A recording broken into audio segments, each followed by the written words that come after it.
गरीब की बारिश। शहर की कच्ची बस्ती में एक गरीब मजदूर कालू रहा करता था। कालू के घर में उसकी पत्नी जानकी थी। जानकी लोगों के घरों में झाड़ू पोछा करके कुछ पैसे कमा लेती थी और वहीं कालू किसी तरह मेहनत मजदूरी करके 2 वक्त की रोटी का जुगाड़ कर लेता था। कुछ दिनों से हो रही बारिश के कारण कालू की मजदूरी बंद हो गई थी। अरे जानकी, इस बार तो बरसात ने हद ही कर दी, रुकने का नाम ही नहीं ले रही। कुछ समझ में नहीं आ रहा, अगर इसी तरह काम पर नहीं गया तो 2 वक्त की रोटी का जुगाड़ कैसे होगा। अरे तुम चिंता क्यों करते हो, बारिश का क्या है, 1 आध दिन में रुक जाएगी और उसके बाद में फिर से काम शुरू हो जाएगा। अरे 3 दिन तो हो गए, बरसात तो रुक ही नहीं रही है और आगे भी रुकने के कोई आसार नहीं दिख रहे। तो क्या हुआ, तुम्हारा काम बंद हुआ है ना? मैं तो अभी भी लोगों के घर झाड़ू पोछा करने जाती ही हूँ। मेरे पगार से कुछ दिन तो निकल ही जाएंगे।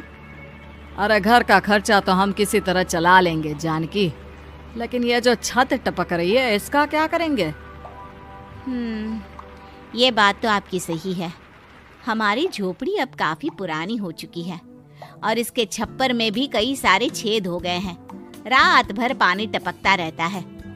अरे मैं भी इसी बात से बहुत परेशान रहता हूँ। कहीं किसी दिन ज्यादा बारिश आ गई तो हमारी झोपड़ी टूटकर बिखर ना जाए। राम राम राम, ऐसी अशुभ बातें क्यों करते हो? अरे ऐसा कुछ नहीं होने वाला। ये झोपड़ी ही तो हमारा सब कुछ है। अगर यही नहीं रही तो हम जाएंगे कहाँ? ठीक है जानकी, जब तुम्हारी पगार मिल जाएगी तो कुछ पैसे बचाकर झोपड़ी के छप्पर की मरम्मत करवा लेंगे।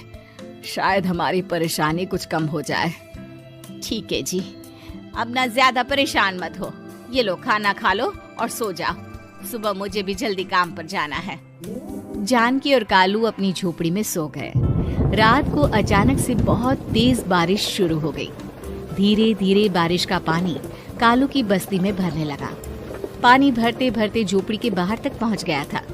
सुबह के वक्त जब कालू और जानकी सोकर उठे, हे भगवान, ये क्या हो गया? बारिश का पानी तो हमारे घरों तक पहुंच चुका है। अब मैं काम पर कैसे जाऊंगी? रहने दो जानकी, तुम आज काम पर मत जाओ। ऐसे पानी से निकल कर जाओगी और बीमार पड़ गई तो लेने के देने पड़ जाएंगे। लेकिन अगर नहीं गई तो मालकिन लोग नाराज हो जाएंगे। आप जानते हैं ना, बड़ी मुश्किल से 1 दिन की छुट्टी भी नहीं देती है। अरे लेकिन जानकी, झोपड़ी के बाहर तो पूरी बस्ती में पानी भरा है, तुम जाओगी कैसे?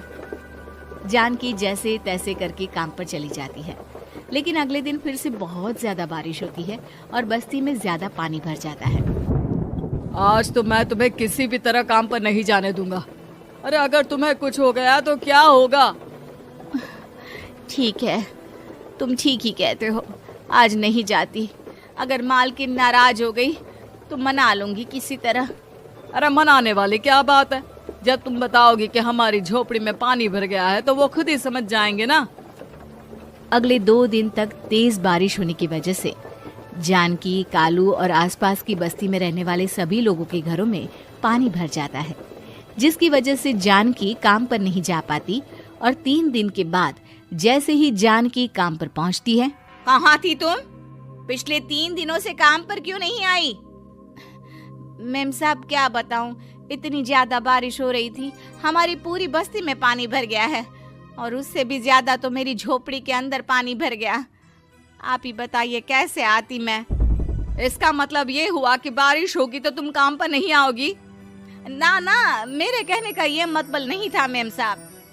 तुम जानती भी हो 3 दिन से कितनी परेशानी हो रही है मुझे। सारा काम मुझे खुद करना पड़ा। माफ कर दीजिए मालकिन जी, पर मैं क्या करती, आने के लिए रास्ता ही नहीं था, सब जगह पानी भरा हुआ था। बहाने तो तुझे बहुत बनाने आते हैं। जानकी देख, अगर अगली बार ऐसा किया ना तो फिर काम से हमेशा के लिए छुट्टी। अरे ना ना मालकिन, ऐसा मत कीजिए। बारिश की वजह से मेरे पति की मजदूरी भी छूट गई है। बड़ी मुश्किल से घर में 2 वक्त खाने की रोटी का जुगाड़ हो पाता है। आप मुझे काम से निकाल देंगे तो हम क्या खाएंगे? अगर इतनी ही चिंता है तो फिर रोजाना काम पर आया करो। चलो अब जल्दी से जाकर घर का सारा काम करो। बारिश रुकने का नाम ही नहीं ले रही थी। पूरे शहर में बाढ़ जैसे हालात बन गए थे, लेकिन नौकरी जाने के डर से जानकी किसी तरह रोज काम पर जाती थी।